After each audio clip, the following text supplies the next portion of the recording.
اور اسی کے بارے میں نبی کریم صلی اللہ علیہ وسلم نے ارشاد فرمایا کہ من تشبہ بقوم فہو منہم، جو شخص جان بوجھ کر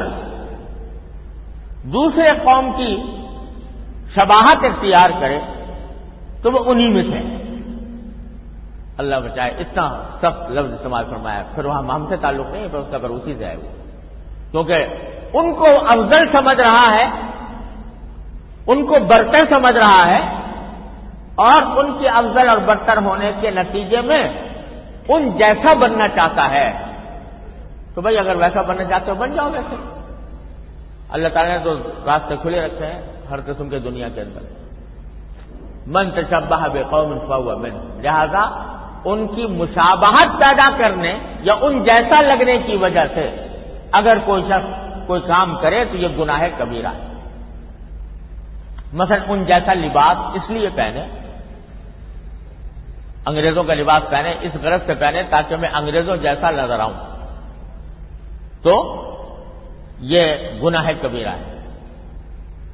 ناجائز ہے۔ ہاں اگر کوئی شخص، کسی شخص کی نیت تو یہ نہیں ہے کہ وہ ان جیسا لگنا چاہتا ہے،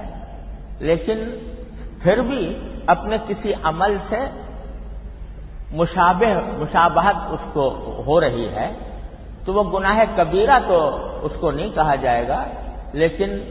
وہ سرکار دو عالم صلی اللہ علیہ وسلم کو وہ بھی پسند نہیں۔ اسی لیے محرم کے ساتھ، محرم کے 10 روزے کے ساتھ اگر کوئی شخص پہلا 9 تاریخ یا 11 تاریخ کا روزہ نہ ملائے تو گناہ کبیرہ تو نہیں کہیں گے اس کو، لیکن ناپسند ہے، حضور اقدس صلی اللہ علیہ وسلم کو پسند نہیں۔ لہذا بہتر یہ ہے کہ 10ویں روزے کے ساتھ یا تو 9 کا بھی شامل کرے یا 11 کا بھی شامل کرے۔ ہاں اگر کوئی شخص کسی عذر کی وجہ سے ایسا نہ کر سکے اور صرف 10 تاریخ کا بھی رکھے تو اس کو بھی ناجائز نہیں کہیں گے، گناہ نہیں کہیں گے، اور پھر جملہ انشاءاللہ عاشورہ کی فضیلت بھی حاصل ہو جائے گی۔ تو 2 روزے رکھنا زیادہ بہتر ہے، اور اگر کوئی شخص تنہا عاشورہ کا بھی رکھ لے تو اس کی بھی گنجائش ہے، اگرچہ پسندیدہ نہیں۔ یہ تو ہے وہ حکم جو حضور نبی کریم سرور عالم صلی اللہ علیہ وسلم نے عطا فرمایا۔ اور عاشورہ جیسے تو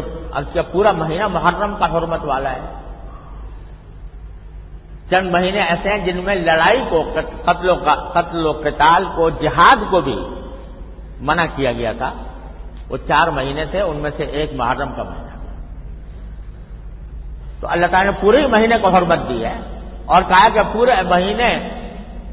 جس دن بھی روزہ رکھنے کی توفیق ہو جائے تو وہ رمضان کے روزوں کے بعد سب سے زیادہ فضیلت کے ایام ہیں یہ روزہ رکھنے کے،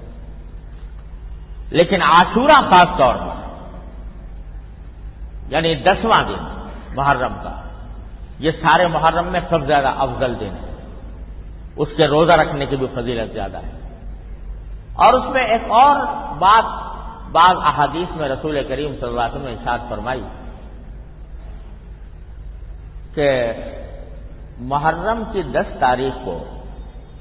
اگر کوئی شخص اپنے گھر والوں کے نفقے میں، کھانے پینے میں، نفقے میں، خرچے میں وسعت سے کام لے تو اللہ تعالیٰ اس کی برکت سے اس کو سارے سال اس کے روزی میں انشاءاللہ برکت رہے۔ یہ بھی سرکار دو عالم صلی اللہ علیہ وسلم کی ایک حدیث میں آیا ہے۔ لہذا عاشورہ کے دن عام دنوں کے مقابلے میں اپنے گھر والوں کے لیے کچھ بہتر کھانا بنانا یا بہتر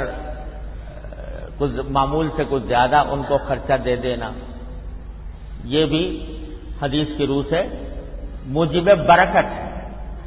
اس کو فرض واجب نہیں سمجھنا چاہیے، یا اس کو یہ نہیں سمجھنا چاہیے کہ ذرا ضروری ہے یہ کام، لیکن اگر کوئی کرے تو اس کی یہ برکت حدیث میں بیان فرمائی گئی ہے۔ یہ موجب خیر و برکت ہے کہ ذرا عام دنوں کے مقابلے میں کچھ خرچہ زیادہ دے دیا جائے اپنے گھر والوں کو، اور یا یہ کہ ان کے لیے بہتر عام دنوں سے مقابلے میں زیادہ بہتر کھانے کا انتظام کر لیا جائے۔ اتنی بات حدیث ہے صاحب. اب لوگوں نے بہت ساری چیزیں اپنی طرف سے بنا لی ہیں جن کا نہ قرآن کریم میں کوئی ثبوت ہے نہ احادیث میں کوئی ثبوت ہے. مثلا کھچڑا بنانا کہ محرم 10 محرم کو کھچڑا بنانا، اگر 10 محرم کو کھچڑا نہ بنا تو محرم ہی نہیں آیا، گویا جس کو لازم اور فرض اور واجب سمجھ لیا. اس کی کوئی اصل نہیں، نہ قرآن میں نہ حدیث میں، نہ صحابہ کرام کے عمل میں، نہ بزرگان دین کے تعامل میں. یہ لوگوں نے اپنی طرف سے نکال لی ہیں. اور ایسی چیزیں جو قرآن و حدیث میں جن کی بنیاد نہ ہو لوگ اپنی طرف سے نکال لیں، یہ اسی کو بدعت کہتے ہیں. اگر اس کو ضروری سمجھ لیا جائے، سنت سمجھ لیا جائے تو اس سے پرہیز کرنا چاہیے. ہاں اصل اتنی ہے جو میں نے عرض کیا کہ اپنے گھر والوں کے لیے نفقے اور کھانے پینے کے معاملے میں عام دنوں سے کچھ زیادہ توسع کیا، بس اس حد تک اگر کوئی کرے تو وہ حدیث کے مطابق ہے، اس سے زیادہ کرنے میں